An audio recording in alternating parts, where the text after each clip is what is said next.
कुछ दिन तक मैं तुम्हें अपने मामा जी के जंगल सैर कराने ले जाऊंगा। पहले इस बुढ़ी कवि का तो कुछ कर ले, फिर ही मैं जाऊंगी आपके साथ। ये बुढ़ी मुझे बिल्कुल भी अच्छी नहीं लगती कालू जी। बस 2-4 दिन की बात है, फिर इसे भी यहाँ से भगा दूंगा। फिर मेरी कवि जी हम खूब सैर सपाटे करेंगे। कालू जी आप मेरे साथ ऐसा नहीं कर सकते। मैं आपको पिंकी के साथ नहीं जाने दूंगी। मैं नहीं जाने दूंगी आपको इस चुड़ैल के साथ। गौरी उठो उठो गौरी, मुझे तुम कहाँ नहीं जाने दोगी। गौरी कभी नींद से जाग जाती है। ये तो एक सपना था, हाय सपना था। गौरी क्या कोई डरावना सपना देखा तुमने? हाँ कालू बहुत डरावना। क्या देखा सपने में? कुछ नहीं, लेकिन आप दूसरे जंगल अकेले नहीं जाओगे। इस तरह कालू कौवा दोबारा सो जाता है। दूसरे रोज जैसे ही कालू और गौरी उठते हैं, वहाँ पे एक कबूतर आ जाता है। कालू जी नदी के पास कोई कवि दूसरे जंगल से आई है, वो आपको बुला रही है। ये सुनकर गौरी कवि का तो रंग ही उड़ जाता है। उसने रात सपने में कालू की दूसरी शादी होते जो देखी थी।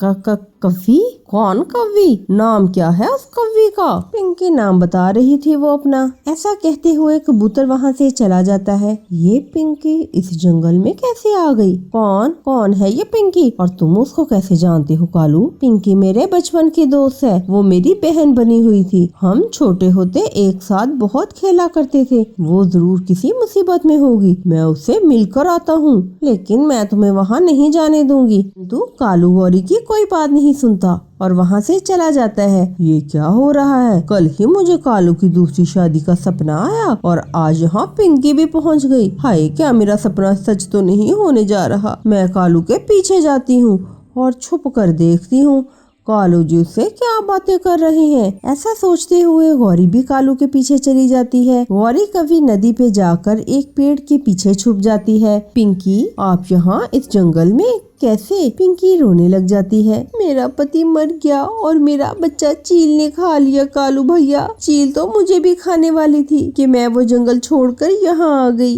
सोच रहा था तुम खुशियों भरी जिंदगी गुजार रही होगी। बस अब तुम चुप कर जाओ, इस जंगल में तुम्हें और कोई चिंता ना होगी। मैं हूँ ना यहाँ, मैं सब संभाल लूंगा। गौरी सब देख रही थी कैसे इस पिंकी कवि से चटर पटर कर रहा है। मुझसे तो कभी इसने ऐसे बात नहीं की। गौरी वहाँ से चली जाती है। पिंकी आज से तुम मुझे अपना भाई ही समझना। मैं आपके लिए भोजन भी ले आया करूँगा। मैंने अपना घोंसला तो बना लिया है, लेकिन बस मेरा दिल घबरा रहा था, इसीलिए मैंने कबूतर के हाथ संदेश भेजा था। आपसे मिलकर मुझे बहुत हौसला हुआ। अब मुझे जाना होगा, मेरी पत्नी मेरा इंतजार कर रही होगी। ऐसे कालू वहाँ से चला जाता है। मम्मा पापा सुबह से कहाँ गए हुए हैं? तुम्हारे पापा आजकल किसी कव्वी के पीछे हैं। आ ले आज घर करती हूँ उसको सीधा। उसी समय कालू भोजन लेकर आ जाता है। अगर आज के बाद नदी गए तो मैं जग्गू को लेकर अपने मायके चली जाऊंगी। पिंकी सिर्फ मेरे बचपन की दोस्त है, तुम जैसा समझती हो ऐसा कुछ भी नहीं है।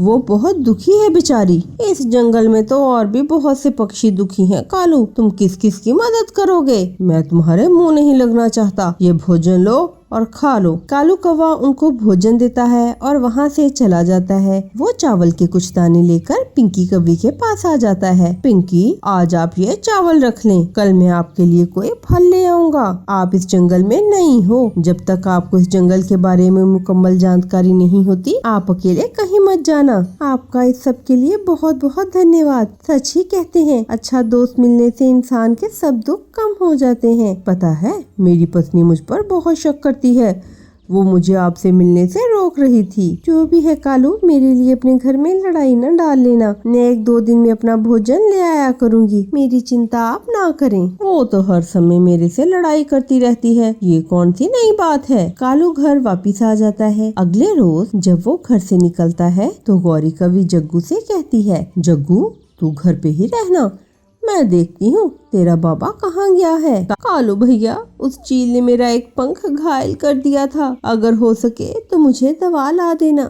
मैं अभी तुम्हें वैद्य जी से दवा ला देता हूँ, हम बहुत जल्द ठीक हो जाते हैं। आज तो मैं तुम्हें छोड़ूंगी नहीं पिंकी की बच्ची। अच्छी खासी सुकून की जिंदगी गुजार रही थी मैं, पता नहीं कहाँ से आ गई ये मनहूस और मेरे पति के पीछे लग गई है। कालू वैद्य से दवा लेने चला जाता है। जैसे ही कालू जाता है वहाँ पे गौरी कवि आ जाती है। बेशरम बेहया, वो पति है मेरा, पिता है मेरे बेटे का, तुम मेरे पति से इश्क लड़ा रही हो। इश्क, कुछ गैरत है तो चुल्लू भर पानी में डूब मरो, मनहूस कहेंगी। अच्छा तो तुम हो कालू की पत्नी? हाँ हाँ मैं ही हूँ, और कौन?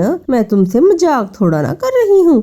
तुम्हारे लिए अच्छा तो यही है कि तुम जहाँ से आई हो वहीं दफा हो जाओ। अगर तुम ये जंगल छोड़कर ना गई तो मैं कालू को छोड़कर यहाँ से चली जाऊंगी, फिर जो मन आए करते रहना। गौरी बस आप मेरी वजह से अपना घर बर्बाद ना करें, मैं इस जंगल को छोड़कर चली जाऊंगी, मैं आज ही चली जाऊंगी। मेरे पति को उल्टी सीधी शिकायतें ना लगाने बैठ जाना कि मैं यहाँ आई थी, मैंने तुम्हें कुछ कहा, अगर कुछ ऐसा किया तो मैं छोड़ूंगी नहीं तुम्हें। ऐसा कहते हुए गौरी कवि वहाँ से चली जाती है। मम्मा मम्मा, पता चला पापा कहाँ गए थे? हाँ जग्गू, नदी पे रहती है वो मनहूस कवि जिसके पीछे तेरा बाप लगा हुआ है। आज मैं भी बता आई हूँ उस कवि को, चली जाएगी वो यहाँ से। शाम होने को थी। कालू भी पिंकी की दवा लेकर वापिस आ जाता है। पिंकी, ये दवा अपने जख्मों पे दिन में 2 बार जरूर लगाना, फिर देखना ये जख्म जल्द ही ठीक हो जाएंगे। पिंकी खामोश थी। क्या हुआ पिंकी, आप बात क्यों नहीं कर रही? कालू, मैं जैसे भी होगा रह लूंगी, आप बस यहाँ पे मत आया करें, शायद मैं कल यहाँ से चली ही जाऊँ, मेरी फिक्र मत करें। हुआ क्या है पिंकी, क्या यहाँ गौरी आई थी? वो है ही ऐसी, तुम इसकी बातों का बुरा मत मानो, वो कुछ दिनों में ठीक हो जाएगी। मैं नहीं चाहती कि आपका घर खराब हो। चिड़िया गौरी कवि के पास आती है। गौरी, मैं नदी पे पानी पीने जा रही हूँ, क्या आपने पानी पीने जाना है? नहीं चिड़िया, मैं तो सुबह गई थी और मैंने पानी पी लिया था। मम्मा मम्मा, मुझे प्यास लगी हुई है और मुझे पानी पीना है। चलो फिर मैं भी चलती हूँ तुम लोगों के साथ। चिड़िया कवि और उसका बेटा नदी से पानी पीने जाते हैं। वहाँ गौरी कवि जैसे ही कालू को चिंकी के पास बैठा देखती है तो वो गुस्से में आ जाती है। ये फिर यहाँ बैठा हुआ है। जग्गू, तू पानी पी, मैं इससे निपट के आती हूँ। गौरी बहन, क्या हुआ है? अभी बताती हूँ चिड़िया, तुम बस मेरे साथ चलो। कालू, अगर ऐसे ही करना था तो फिर मुझसे शादी क्यों की? चिड़िया, इसको समझाओ, ये मेरी बहन है, मेरे बचपन की दोस्त है, ये मुश्किल में थी तो मैंने इसकी बस थोड़ी सी मदद की है। गौरी बहन, मुझे बस आज रात यहाँ पे गुजार लेने दे, मेरी वजह से आप लोग लड़ाई ना करें, मैं कल सुबह होते ही यहाँ से चली जाऊंगी। गौरी बहन, हर एक पर शक नहीं करते, कुछ रिश्ते एहसास के होते हैं। थोड़ा और नदी के अंदर जाकर पानी पीता हूँ, मजा आएगा। वहाँ तो एक बड़ा सा मगरमच्छ शिकार के इंतजार में घात लगाए बैठा था। वो जग्गू के पीछे से आहिस्ता आहिस्ता आगे बढ़ता है। अचानक से पिंकी की नजर जग्गू पे जाती है।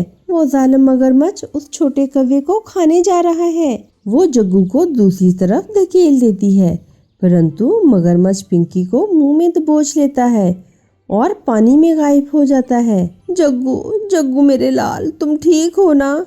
हाँ मम्मी, मैं ठीक हूँ, परंतु वो आंटी जिसने मेरी जान बचाई, उसे वो मगरमच्छ खा गया। हाय, मर गई वो, जान दे दी उसने, छोड़ गई वो ये जंगल और ये दुनिया भी। अब तो तुम खुश हो ना गौरी? वो तो कोई देवी थी जिसने अपनी जान देकर तुम्हारे बेटे को बचाया है गौरी। परंतु गौरी के पास शब्द नहीं थे कि वो क्या बोले। वो अपने किए पर बहुत शर्मिंदा थी। वो बस रोए ही जा रही थी। अगर आज को वो कवि उसके बेटे को ना बचाती तो उसका बेटा अभी तक मर चुका होता।